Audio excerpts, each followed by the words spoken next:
भाग मेरी पत्नी से अभी की अभी। वरना कहीं ऐसा ना हो उस दिन के लिए पूरी जिंदगी बचता है। मैं इस शहर का सबसे बड़ा हीरा व्यापारी हूँ। अमीर से अमीर लोग, मंत्री, संतरी सब मेरे पॉकेट में रहते हैं। मैं चाहूँ ना चुटकी में तुम्हारा नामो निशान मिटा सकता हूँ। पर अगर मैंने चुटकी बजाते ही तेरे पूरे बिजनेस का नामो निशान गायब कर दिया तो?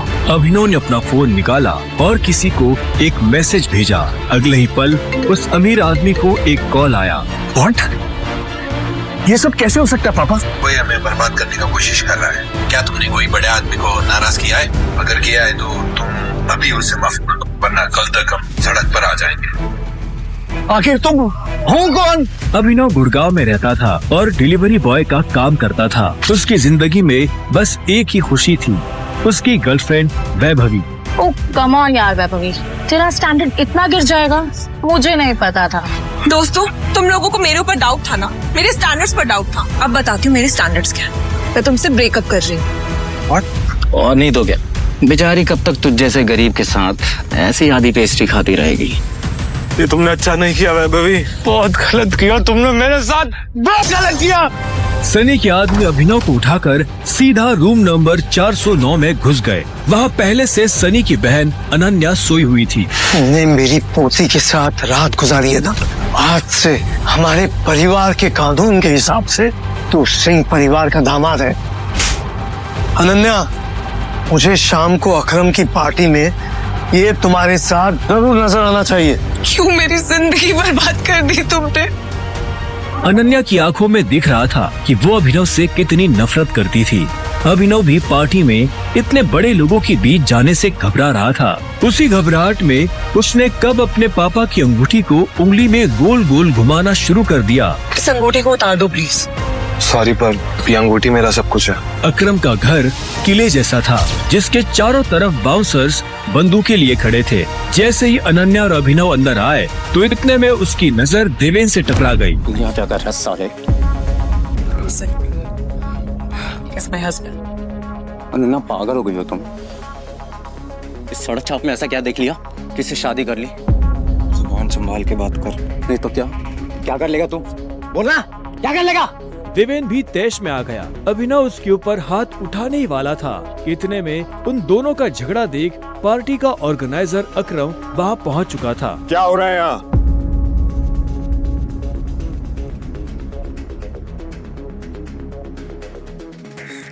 अकरम सर, देखिए ना इस आदमी को, ये क्रिमिनल है, जबरदस्ती आपकी पार्टी में घुसाया।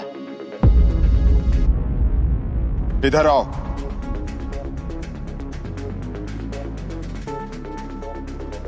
कौन हो तुम और यहाँ कैसे आए? एक्चुअली ये मेरे पति है। अकरम को अनन्या की बात पर विश्वास नहीं हुआ। तुम इस पार्टी में इनवाइटेड नहीं हो। इससे पहले कि मैं पुलिस को बुलाऊं, चले जाओ यहाँ से। Thank you Akram sir. Ananya, तुम भी इससे दूर रहो, साला गरीब कहीं का। रुको। अकरम भागते हुए अभिनव के पास गया और उसकी अंगूठी को देखने लगा। मुझे तुमसे कुछ जरूरी बात करनी है, अकेले में। अच्छा, चलो।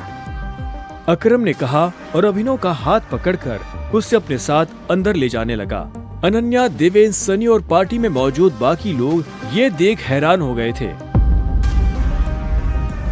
कुछ देर बाद जब वो अकरम के कमरे में पहुंच गए तो अकरम ने दरवाजा बंद किया और अभिनव के पास आकर बोला, मैं तुम्हारी ये अंगूठी देखना चाहता हूँ। क्यों? डरो मत, मैं इसे मांगने वाला नहीं हूँ, बस मुझे इसमें कुछ देखना है, प्लीज।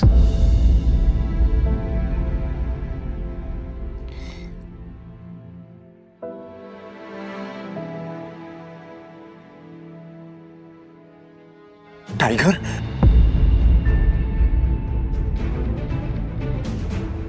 टाइगर? अभिनव ने अकरम के मुंह से ये शब्द सुना तो वो हैरान हो गया। उसे अचानक से अपने पिता के वो आखिरी शब्द याद आ गए जो उन्होंने अभिनव से विदा लेते हुए कह दिए थे। लेकिन अभिनव हैरान था, उससे समझ नहीं आ रहा था कि अकरम ये सब कैसे जानता था। आखिरकार मैंने तुम्हें ढूंढ ही लिया टाइगर। टाइगर? हाँ, पिछले 18 सालों से मैं तुम्हें ढूंढने की कोशिश कर रहा हूं। तुम हमारे टाइगर हो, हमारी हजारों करोड़ों की एम्पायर के वारिस, जिसे हम 3 दोस्तों ने मिलकर शुरू किया था। मैं, तुम्हारे पापा संजय गढ़वाल और राणा अग्निहोत्री। वो देखो। इतना कहते ही अकरम ने दीवार पर टंगी एक तस्वीर की तरफ इशारा कर दिया, जिसमें संजय, अकरम और राणा तीनों मौजूद थे। राणा को देख अभिनव को झटका लगा। उसकी आंखों के सामने वो सपना फिर से हरा हो गया, जो वो हर सुबह देखकर उठता था। उस रात अभिनव के पिता को जिस आदमी ने गोली मारी थी वो राणा था। अभिनव की जिंदगी रातों रात पलट चुकी थी। उसके साथ जो हुआ उस पर उसे अभी तक यकीन नहीं हो रहा था। उसके हाथ में अपने पिता की तस्वीर थी, लेकिन उस तस्वीर में वो गुस्से से भरी निगाहों से राणा को देख रहा था। अगर उसका बस चलता तो वो अभी की अभी अपने पिता की मौत का बदला ले लेता। मैं तुमसे पूछना ही भूल गया, इतने सालों तक तुम थे कहां? कहां थे तुम? पापा के जाने के बाद मैं एक अनाथ आश्रम में पला बढ़ा। कई सालों के बाद वहां से निकला, काम करने लगा ताकि पढ़ाई के लिए पैसे जोड़ सकूं। लेकिन इस दौरान आप लोगों ने मुझे ढूंढा क्यों नहीं? टाइगर, ऐसा नहीं है कि मैंने तुम्हें ढूंढने की कोशिश नहीं की। जैसे कि मैंने तुम्हें बताया कि तुम्हारे पापा के जाने के बाद माफिया वर्ल्ड में अफरा तफरी मच गई थी। हम उसे भी संभाल रहे थे और तुम्हें भी ढूंढने की कोशिश कर रहे थे, लेकिन वक्त के साथ साथ तुम्हारा चेहरा भी बदल रहा था, इसलिए तुम्हें ढूंढने में बहुत मुश्किल हो रही थी। फिलहाल अब तुम मिल गए हो। अब तुम्हें देखकर मोंटी और बाकी सब लोग बहुत खुश होंगे। मोंटी का नाम सुनते ही अभिनव को गुस्सा आ गया था। मोंटी एक गद्दार का बेटा था। अभिनव ना तो उस गद्दार के बेटे से मिलना चाहता था और ना ही बात करना चाहता था। लेकिन पापा ने तो मुझे कभी इस माफिया ग्रुप के बारे में कुछ बताया ही नहीं। वो चाहते तो मुझे बता भी सकते थे। तब तुम बहुत छोटे थे, शायद इसीलिए संजय ने तुम्हें इन सब चीजों से दूर रखा। लेकिन मेरा यकीन मानो, मैंने तुम्हें ढूंढने की बहुत कोशिश की। अब तुम मिल गए हो तो मुरझाया हुआ द माफिया किंग फिर से जिंदा हो जाएगा। चीयर्स। अभिनव के मन में कई सारे सवाल उठ रहे थे।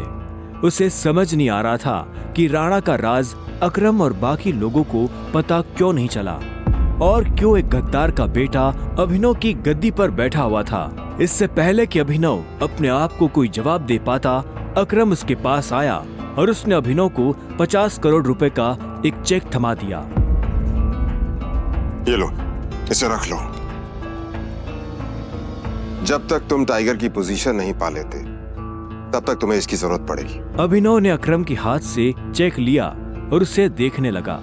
उसकी जिंदगी पलट तो गई थी, लेकिन अभी भी ऐसे कई सवाल थे जिनके जवाब उसे नहीं मिले थे।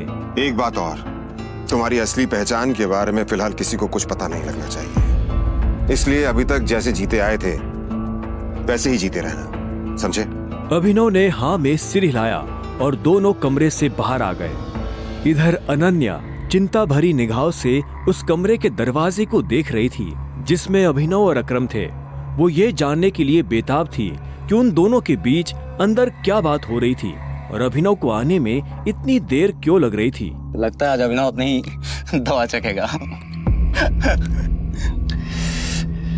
ऐसे कितने दुख की बात है ना, शादी के बाद बेचारा ऐश करने से पहले ही मर जाएगा। ये सुन अनन्या को झटका लगा। वो जानती थी कि अकरम के लिए किसी को मारना कोई बड़ी बात नहीं थी। अकरम सर जैसे गटर के चूहों को बर्दाश्त नहीं करते हैं, साफ कर देते हैं। देखना ये भी नहीं बचेगा। इसे कहते हैं शादी करके मर गया, वो बात सच हो जाएगी ये। अनन्या को ये सुनकर बुरा लगा। कोई इंसान किसी दूसरे इंसान की मौत पर खुश कैसे हो सकता था? प्लीज एटलीस्ट उसके बारे में इस तरह से बात तो मत करो। तो कैसी बातें करें? जिसके जैसे लक्षण होते हैं ना, उसके बारे में वैसी ही बातें होंगी। देवेन सही कह रही है वो, बिल्कुल ठीक कह रही हो।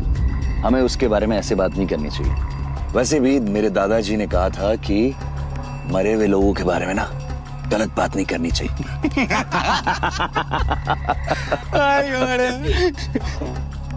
इससे पहले कि अनन्या कुछ कहती, अकरम अभिनव को लेकर बाहर आ रहा था।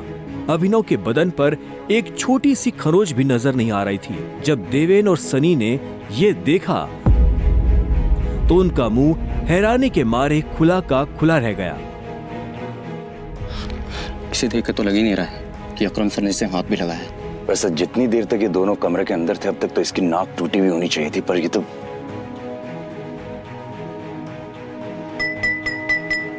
लेडीज एंड जेंटलमैन, मैं आप सबको किसी से मिलवाना चाहता हूं।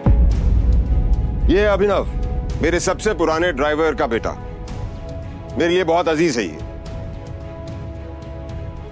अकरम ने जैसे ही अभिनव का सबसे परिचय करवाया तो देवेन और सनी खुश हो गए, लेकिन अनन्या को ये सुनकर झटका लगा। Enjoy the party please. इतने में अकरम ने कहा और अभिनव को अकेला छोड़ बाकी लोगों से मिलने के लिए निकल गया। देवेन और सनी को अभी तक समझ नहीं आ रहा था कि अकरम अभिनव को इतना भाव क्यों दे रहा था। अभिनव को इस बात से कोई लेना देना नहीं था कि सनी और देवेन उसके बारे में क्या सोच रहे थे। उसकी आंखों के सामने बस रह रहकर अपने पिता की शक्ल आ रही थी। उसे वो रात याद आ रही थी जिस रात को राणा ने संजय को गोली मारी थी। अभिनव को ये भी याद आया कि उसे खुद भी गोली लगी थी, लेकिन उसकी किस्मत अच्छी होने की वजह से वो बच गया था।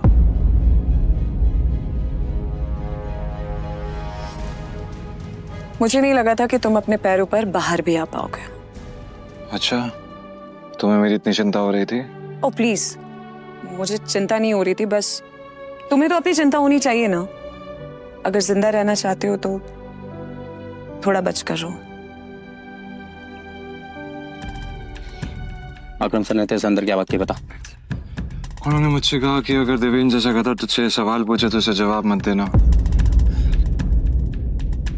देवेन ने उसे गाली दी, लेकिन अभिनव पर उसका कोई असर नहीं हुआ। उसके दिमाग में इस वक्त पहले से ही कई जरूरी चीजें घूम रही थी। इसके बाद पूरी पार्टी के दौरान अनन्या ने अभिनव से कोई बात नहीं की। मेरा घर यहाँ से पास में है, वहीं ले लो। तुमने सोच भी कैसे लिया कि मैं तुम्हारे साथ तुम्हारे घर आ रही हूँ?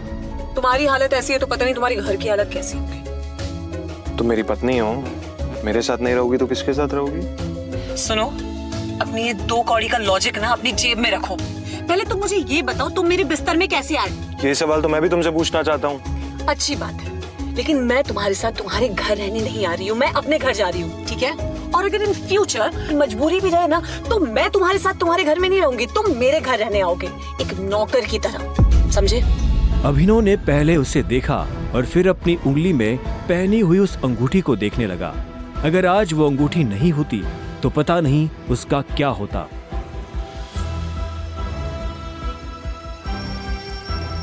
अगली सुबह जब अभिनव का अलार्म बजा तब वो फिर से वही सपना देख रहा था। अलार्म की आवाज सुन वो झटके से उठा और अपने बिस्तर पर बैठ गया। उसने उठते ही मन ही मन सबसे पहले अकरम को धन्यवाद दिया, जिसने उसके पिता की कंपनी को इतने सालों बाद भी जिंदा रखा, लेकिन साथ ही उसे अपने पिता को खोने का मलाल भी था। इसी ख्याल के साथ अभिनव बिस्तर से उठा और अपने काम पर जाने के लिए तैयार होने लगा। अकरम के हिसाब से उसकी डिलीवरी बॉय की जॉब उससे अपनी पहचान छुपाने में काफी मदद कर सकती थी। अभिनव ने अपनी जेब में अकरम का दिया हुआ चेक डाला और घर से निकल गया। 1 घंटे बाद जब वो अपनी बाइक से ऑफिस आया और कॉरिडोर में चलने लगा तो उसे पीछे से आवाज आई, ए डिलीवरी बॉय। यह आवाज उसके साथ काम करने वाले हरीश की थी। उसे ऑफिस में अपना काम करने की नहीं, अभिनव को चिढ़ाने की तनख्वाह मिलती थी। क्या हुआ, कुछ काम है? मुझे देर हो रही है। हाँ, अबे तुझे किसी मीटिंग में जाना है, बॉस तुझे बुला रहा है। और भाई कल तू कहाँ चला गया था बिना बताए? अपने बाप की बारात में गया था क्या? ये सुन अभिनव की नसें गुस्से में फटने को आई थी। वो चाहता तो अभी हरीश के सारे दांत एक मुक्के में अलग कर सकता था, लेकिन उसने अपने आप को शांत किया और उसकी बात का जवाब दिए बिना अपने बॉस के कैबिन की तरफ बढ़ने लगा। Good morning sir. ऐसा क्या है गुड इस मॉर्निंग में? अभिनव के पास इस सवाल का कोई जवाब नहीं था। ऐसे में उसके बॉस ने आगे कहा, कल तुम बिना बताए चले कैसे गए?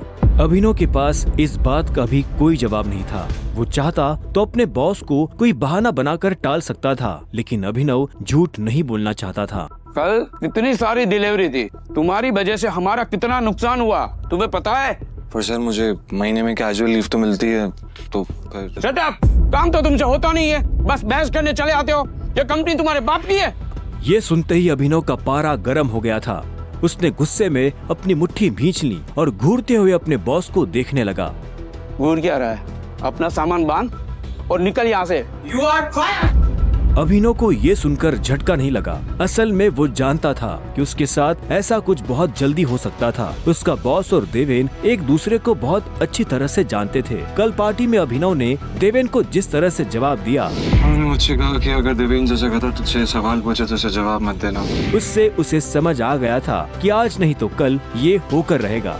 ठीक है, कोई बात नहीं, मैं चला जाता हूँ। जो मैंने पूरा महीना काम किया है उसकी सैलरी दे दीजिए। सैलरी? तेरी वजह से हमारा जो नुकसान हुआ उसकी भरपाई अगर मैं तेरी सैलरी से भी करूँ ना, तो भी तुम्हें अपनी जेब से 10,000 रुपए देने पड़ेगी। शुक्र मना कि वो मैं तुझसे नहीं मांग रहा, इसलिए चुपचाप निकल यहाँ से। क्या बोल रहे हो सर आप? क्या मेरे एक दिन आने का 25,000 का नुकसान हो गया? मैं तब तक यहाँ से नहीं जाऊंगा जब तक मुझे मेरी सैलरी नहीं मिल जाएगी। सैलरी दीजिए। सैलरी? रुक, अभी देता हूँ तुझे तेरी सैलरी। उसके बॉस ने कहा और टेबल पर रखी घंटी बजा दी। अगले ही पल कमरे का दरवाजा खुला और 4 बाउंसर अंदर घुस आए। उठाकर बाहर पटको साले को।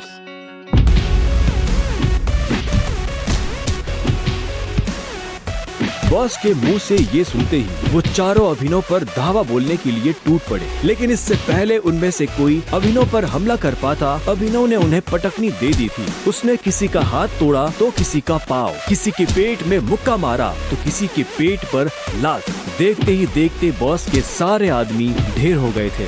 बॉस ये देख भौचक्का रह गया था। अभिनव अब सीधा बॉस के पास आया और उसकी गर्दन पकड़कर बोला, बॉस ने घबराहट में अपने ड्रॉर से कैश निकाला और कांपते हाथों से अभिनव को थमा दिया। अभिनव ने कैश देखा और बॉस की गर्दन छोड़ वहाँ से बाहर निकलने लगा। इससे पहले कि वो बाहर आता, उसने बॉस की आंखों में देखा और बोला, और एक बात याद रखना, अगर आज के बाद किसी के बाप पे गया ना तो गर्दन तेरी होगी, पंजा मेरा। ये सुन बॉस के होश उड़ गए थे। उसे पता था कि अभिनव एक गुस्सैल आदमी है, लेकिन उसने कभी उसका गुस्सा देखा नहीं था। इधर अभिनव भी जब ऑफिस से बाहर आया तो उसे एक अनजान नंबर से फोन आया। अभिनव ने फोन उठाया। हेलो, कौन? टाइगर, अकरम। हाँ कहिए। मुझे तुम्हें किसी से मिलवाना है, वो भी हमारे माफिया वर्ल्ड का एक बहुत बड़ा नाम है, और साथ ही साथ तुम्हारे पापा और मेरा जिगरी यार भी, बलराज। मैं चाहता हूं कि बलराज को पता चल जाए कि हमारा टाइगर वापस लौट आया है, इसलिए शाम को साथ में डिनर करेंगे होटल सफायर में। एड्रेस तुम्हें भेज रहा हूं, ठीक है? सिया। क्या आपको सच में लगता है मुझे बलराज जी से मिलना चाहिए? वो अभी तक बलराज के नाम से कांप रहा था। अकरम भी उसकी घबराहट समझ गया था। बलराज जी, सिर्फ बलराज कहो। तुम टाइगर हो यार, और जंगल में सारे जानवर टाइगर के नाम के आगे जी लगाते हैं, लेकिन टाइगर कभी किसी जानवर के नाम के आगे जी नहीं लगाता। चलो शाम को मिलते हैं, बाय। अकरम के मुंह से ये बात सुनते ही अभिनव का कॉन्फिडेंस बढ़ गया था। वो अब उस टाइगर जैसा महसूस कर रहा था जो जू से निकलकर जंगल में आ गया हो। अभिनव अपने पुराने ऑफिस से निकलने के बाद अपने घर आ गया था। वो इतने आराम से अपने बिस्तर पर आखिरी बार कब लेटा था उसे याद ही नहीं था। वो बड़ी एक्साइटमेंट के साथ कमरे के दरवाजे की तरफ देख रहा था। Pizza delivery. सर, ऑर्डर सिर्फ 500 का था, आपने मुझे 1000 क्यों दिए? तुम डिलीवरी वाले बहुत मेहनत करते हो दोस्त, ये 500 रुपए तुम्हारी टिप। Thank you sir. इधर अभिनव उस पिज्जा बॉक्स को ध्यान से देख रहा था। उसे याद नहीं आ रहा था कि उसने आखिरी बार पिज्जा कब खाया था। वैभवी और अपने लिए घर लेने के चक्कर में उसने अपनी कितनी इच्छाओं को मारा था, इसका एहसास उसे आज हो रहा था, लेकिन अब वो रुकने वाला नहीं था। शाम को अभिनव होटल सैफायर जाने के लिए तैयार होने लगा था। उसने ग्रे कलर की शर्ट और ब्लैक कलर की पैंट पहनी थी। अभिनव के पास पहनने के लिए इससे अच्छा और कुछ नहीं था। जैसे ही उसने होटल को बाहर से देखा तो देखता ही रह गया। उसने आज तक इतने बड़े होटल को इतने पास से नहीं देखा था। रुको, अंदर का जा रहा है? अंदर ही जा रहा हूँ, क्या दिक्कत है? अंदर जाना है तुझे? तुझे क्या लगता है कि मैं तुझे अंदर जाने दूंगा? क्यों नहीं जा सकता मैं अंदर? अभिनव समझ गया था कि चीफ सिक्योरिटी ऑफिसर उसके कपड़े देखकर उसे जज कर रहा था। सुन, मैं तेरे जैसे लोगों को बहुत अच्छे से जानता हूँ, फालतू का तमाशा मत कर, निकल यहाँ से। कैसे जानता है तू मुझे? रिश्तेदार है मेरा, जब मैं अंदर जाने के लिए आया हूँ तो वापस क्यों जाऊंगा? ये होटल क्या तेरे बाप की है? बोलना। ये सुनते ही अभिनव का माथा गर्म हो गया, लेकिन उसने गुस्से में कुछ नहीं किया। वो शांत रहा ताकि लोगों का ध्यान उसकी तरफ ना जाए। अभिनव 2 कदम पीछे हटा और उसने फोन निकालकर अकरम को फोन मिला दिया। हाँ टाइगर, कहाँ पहुंचे? मैं ये होटल की एंट्री पे हूँ अकरम। हमारा टेबल नंबर क्या है? Table number? अरे मैं इस होटल का मालिक हूँ, मुझे टेबल बुक करने की जरूरत नहीं है। तुम अंदर जाओ, आराम से बैठो, बस मैं पहुंचने ही वाला हूँ। मैं अंदर नहीं जा पा रहा हूँ। यहाँ पे कोई ये सिक्योरिटी वाला खड़ा है, वो कह रहा है कि मेरे जैसे इंसानों को अंदर नहीं जाने देता है। वो नहीं, ये कथा। तुम एक काम करो, बस 10 मिनट में मैं पहुंचने वाला, तो वेट करो, ठीक है? और ये इस ऑफिसर की वजह से मैं तुमसे माफी मांगता हूँ। ठीक, नहीं कोई बात नहीं। क्यों, बहुत हीरो बन रहा था ना? मैंने कहा था मैं तुझे अंदर जाने नहीं दूंगा। अगर प्रधानमंत्री को भी कॉल करेगा ना तब भी नहीं, समझा? चल निकल यहाँ से। अरे वो देखो, तुम्हारा निठल्ला एक्स। आजा मजे लेते इसके।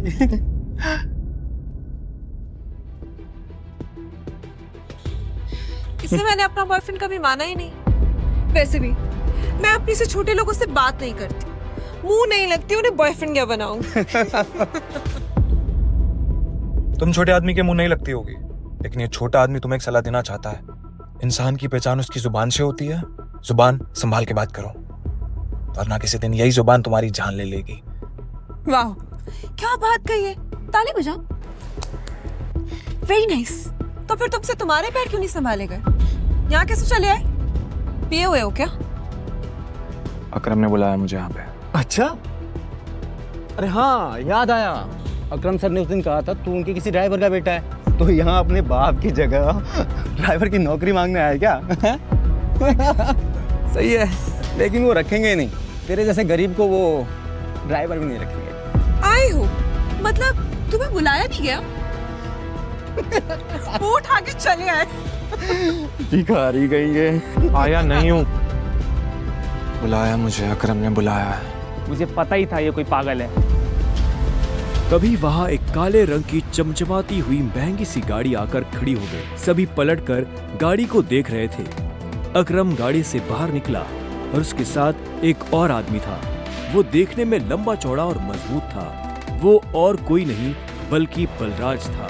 वो एक बहुत ही फेमस कपड़ों की कंपनी का मालिक था और साथ ही द माफिया किंग का एक मजबूत पिलर। उसे देख अभिनव की आंखें खुली की खुली रह गई। उसने बलराज के बारे में सुना था। क्या आपको सच में लगता है मुझे बलराज जी से मिलना चाहिए? उसे तस्वीरों में देखा था, लेकिन तस्वीरों में देखने और सामने से देखने में जमीन आसमान का अंतर नजर आ रहा था। उसके मन में यह सवाल उठ रहा था कि आखिर बलराज उससे क्यों मिलना चाहता था। क्या चल रहा है यहाँ? सॉरी सर, लेकिन इस आदमी ने मुझे और कस्टमरों को काफी परेशान किया हुआ है।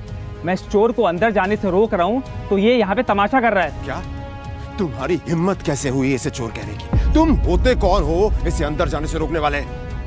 ये होटल तुम्हारे बाप ने खोल रखा है क्या? ये मेरा मेहमान है और तू आज के बाद इस होटल के आसपास भी दिखाई दिया ना तो तेरी टांगे तोड़वा दूंगा। Get lost. Sorry sir.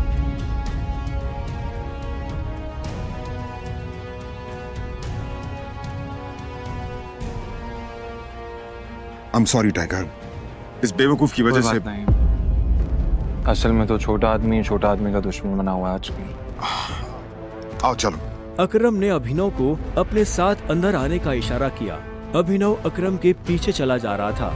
उसे महसूस हो रहा था कि बलराज भी अपने भारी भरकम पैरों के साथ अभिनव के पीछे आ रहा था। कुछ देर के बाद वो होटल के एक आलीशान से कमरे के बाहर आ चुके थे। इससे पहले कि वो अंदर जाते, होटल का मैनेजर उनके पास आया और बोला, good evening sir, welcome sir. Can I get something for all of you? एक काम करो, जो भी लीकर अवेलेबल है उसकी लिस्ट भिजवा दो। Sure sir, but sir if you don't mind, अपने होटल में जितनी भी लिकर्स अवेलेबल हैं मुझे सबके नाम याद है। We have tequila which is of 5 lakh rupees, vodka 8 lakh rupees, biscuit 10 lakh rupees and we have gin जो कि 12 लाख रुपए की। Sir what would you like to have? क्या है कि आज मेरे यहाँ बहुत खास मेहमान आए हैं, तो इसलिए जो सबसे महंगी है वो भिजवा दो और बाकी सब चीजें। Sure sir, I will get the best liquor for all of you. Good evening sir. Good evening sir. Akram, hotel तेरा, शराब तेरी, फिर भी तुम्हारा ये मैनेजर तुझे तेरी शराब की रेट क्यों बता रहा था, जबकि तू कोई भी चूज कर सकता है? वो इसलिए मेरे दोस्त क्योंकि मैं दिन देखकर शराब मंगवाता हूँ, और आज का दिन मेरे लिए, इनफैक्ट हम सबकी जिंदगी के लिए बहुत इंपॉर्टेंट दिन है, इसलिए मैंने हम तीनों के लिए महंगी शराब मंगवाई। So let's enjoy. अच्छा आओ। Okay, let's enjoy.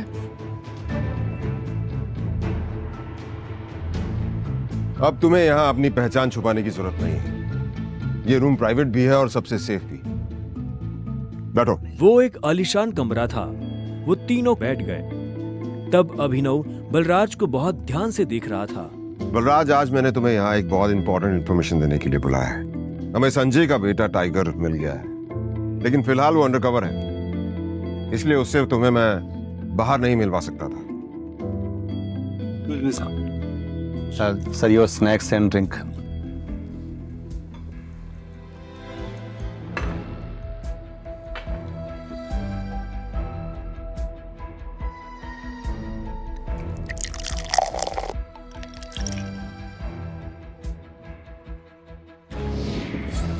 Sir Sure. Cheers. Cheers.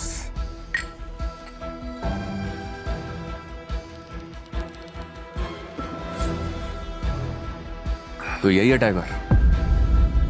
हाँ, ये है हमारा टाइगर, और मैं चाहता था ये हमारी टीम के बड़े और भारी मेंबर्स से मिलने, और मिलने के बाद जिस तरफ हम बढ़ रहे हैं उस तरफ बढ़ने में ये हमें लीड करे।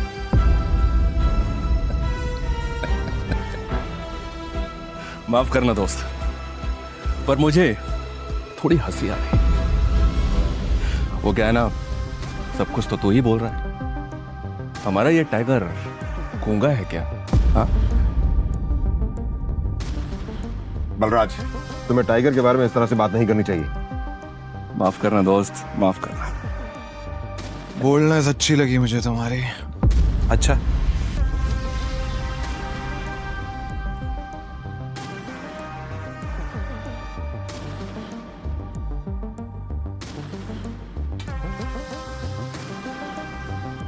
हो गए तुम बॉस, लेकिन ये मत भूलना तुम किसके सामने बैठे हो। टाइगर हूं मैं। टाइगर ना ही चुप रहता है, ना ही धीरे बोलता है। टाइगर सीधा धाड़ता है।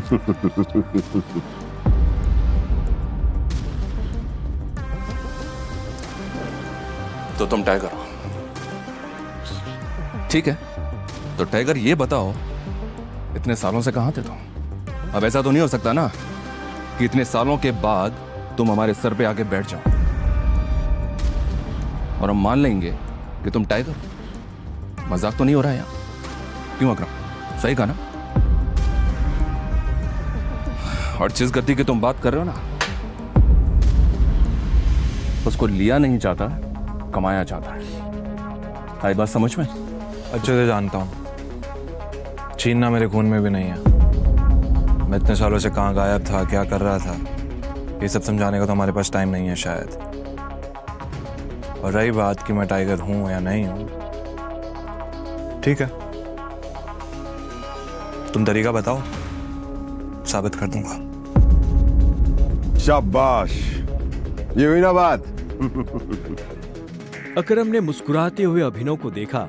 उसकी आंखों में अभिनव के लिए गर्व की भावना झलक रही थी। उसने जितना सोचा था, अभिनव उससे भी खूंखार था, लेकिन बलराज के माथे पर शिकन बरकरार थी।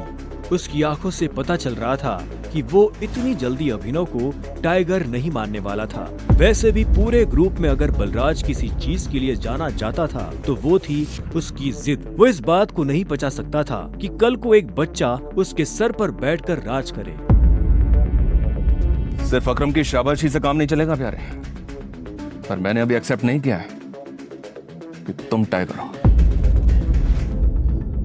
तुमने कहा कि तुम साबित कर सकते हो कि तुम टाइगर हो, तो ठीक है, मैं तुम्हें चैलेंज देना चाहता हूं। ये क्या कह रहे हो तुम? Relax Akram, relax. Let's fight, लड़ते हैं। अगर तुम जीते तो हम मान लेंगे कि तुम टाइगर हो, लेकिन अगर तुम हारे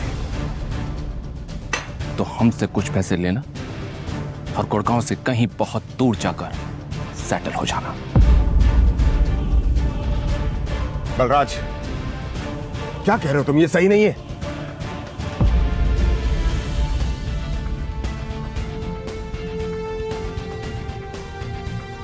लेट्स फाइट। कब करनी है लड़ाई? नहीं टाइगर, होल्ड। देखो, तुम्हें किसी को भी कुछ भी साबित करने की जरूरत नहीं है। That's it. अगर मैं जो भी कर रहा हूँ अपनी मर्जी से कर रहा हूँ। आज जो बलराज मेरे मुंह पे बोल रहा है, मैं नहीं चाहता कल को कोई ऐरा गहरा मेरी पीठ पीछे बोला है। अकरम ने अभिनव की आंखों में संजय जैसे तेवर देखे तो उसने एक गहरी सांस ली और सब ऊपर वाले के भरोसे छोड़ दिया।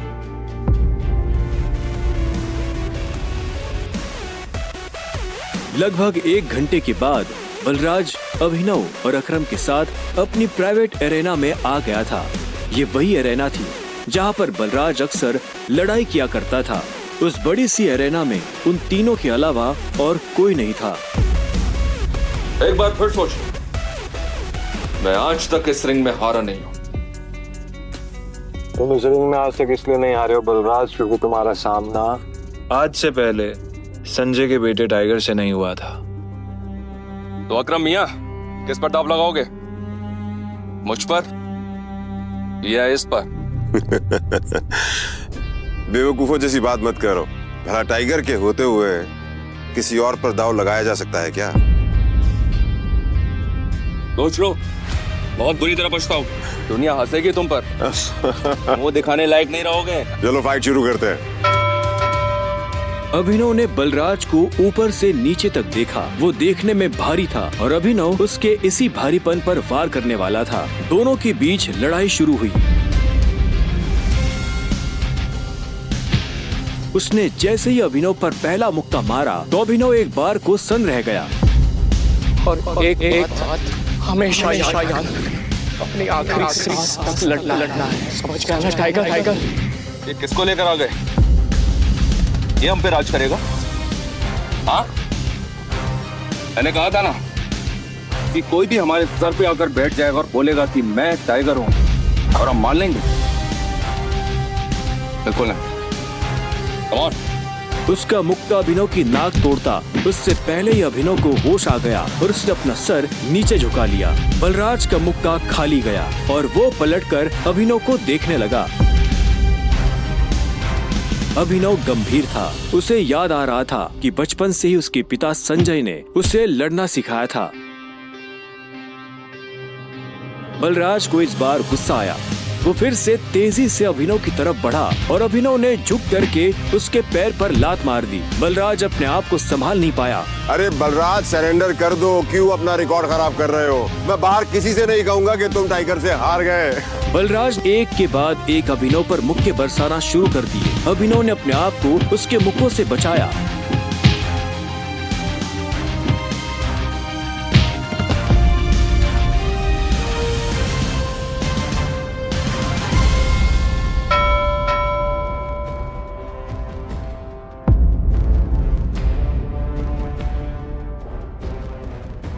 अभिनव ने बलराज को छोड़ा और चुपचाप रिंग के कोने में जाकर खड़ा हो गया। बलराज ने मुश्किल से अपने भारी भरकम शरीर को उठाया और दर्द में कराहते हुए बोला, अकरम, मैं जानता तो बहुत खुश हो गया आज।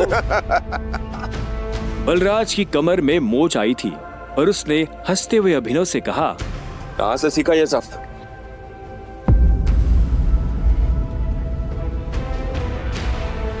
शराब पियोगे मेरे साथ? आज की पार्टी मेरी तरफ से। बलराज, ऐसे नहीं कहते, ऐसे कहते हैं कि टाइगर जी, क्या आप मेरे साथ शराब पिएंगे, पार्टी करेंगे? इस तरह। टाइगर जी, क्या आप आज मेरे साथ शराब पीना पसंद करेंगे? पार्टी करेंगे? हाँ? ओके? राइट। क्यों नहीं?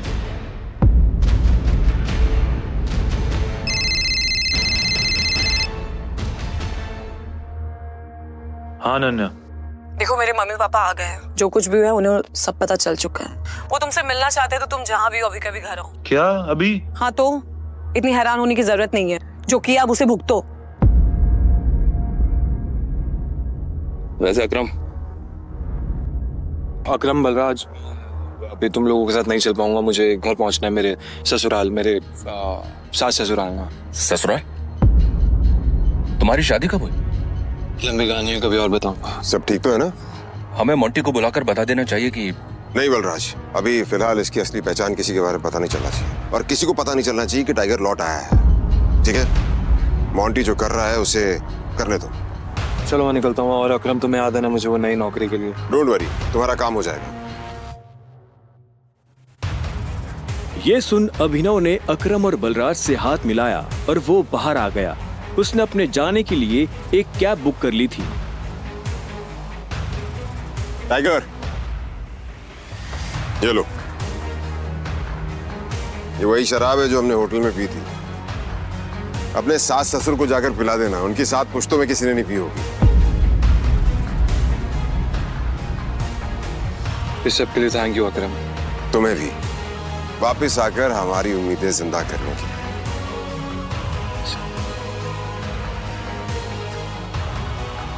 अब आजा, कि अंदर रिंग में ही रहेगा। कुछ देर के बाद गाड़ी अनन्या के घर के बाहर आकर रुकी।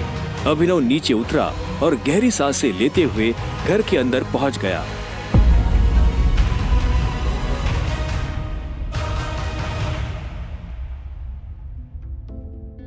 नमस्ते मम्मी जी, नमस्ते पापा जी। ये मैं आप लोगों के लिए लेकर आया था। अरे वाह, क्या बात है, बहुत एक्सपेंसिव है यार। हैं?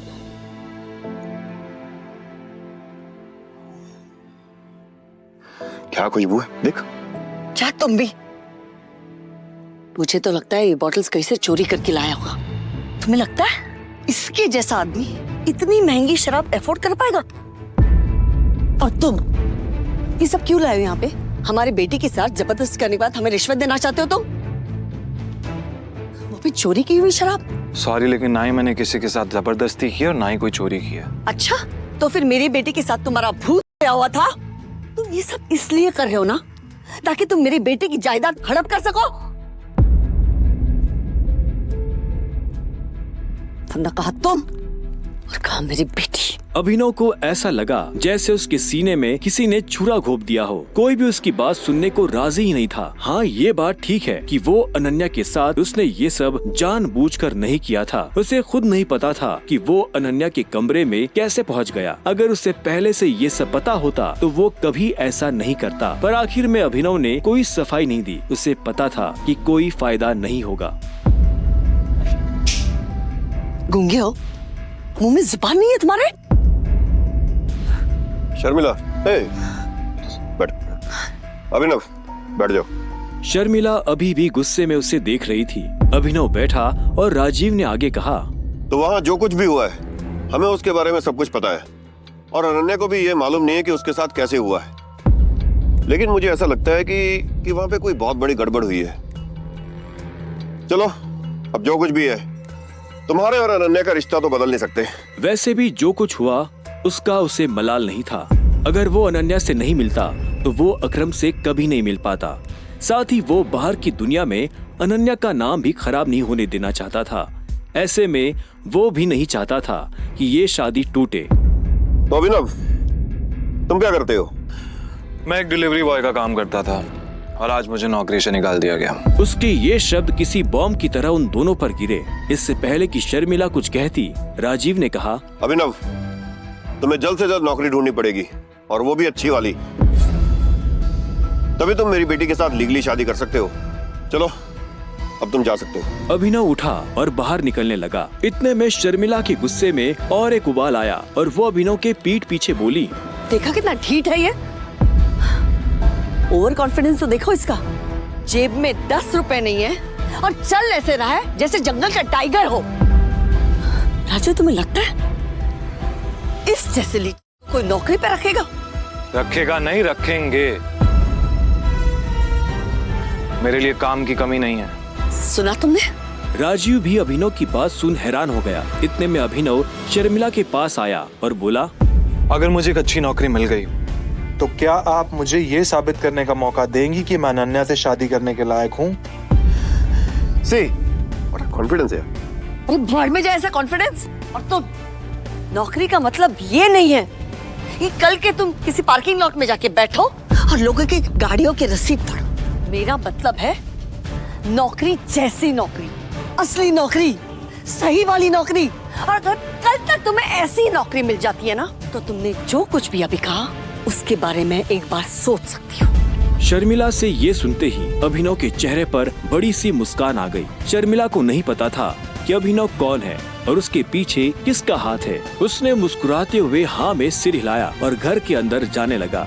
रात बहुत हो चुकी थी और उसे पता था इस वक्त वो अपने घर नहीं जा सकता था।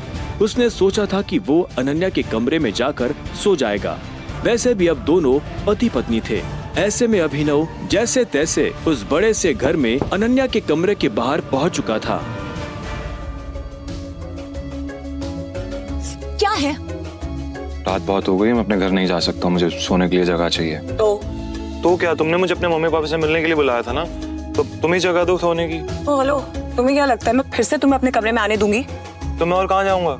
मुझे नहीं पता, जो करना करो, बट पैर हटाओ वरना मैं तोड़ दूंगी। अभिनव पहले तो नहीं डरा, पर जब दरवाजा उसके पैर को छूने ही वाला था कि उसने अपना पैर पीछे खींच लिया। अनन्या ने दरवाजा बंद किया और दूसरी तरफ से चिल्लाते हुए बोली, नौकरों की जगह ना मालिकों के कमरों में नहीं, घरों के स्टोर रूम्स में होती है। ये सुनते ही अभिनव को बुरा लगा, पर वो कर भी क्या सकता था। उसने बस बंद दरवाजे को देखा और हताशा से अपना सिर हिलाने लगा। अब आगे क्या होने वाला था, कहाँ सोने वाला था अभिनव, और क्या उसे इस घर में कभी इज्जत मिल पाएगी, और क्या होगा जब अनन्या के घर वालों को अभिनव की असली पहचान के बारे में पता चलेगा। आगे की कहानी जानने के लिए देखें अगला एपिसोड सिर्फ पॉकेट FM के YouTube चैनल पर, और द रिटर्न ऑफ टाइगर के सारे एपिसोड्स को सुनने के लिए डिस्क्रिप्शन में दी लिंक से डाउनलोड करें पॉकेट FM ऐप।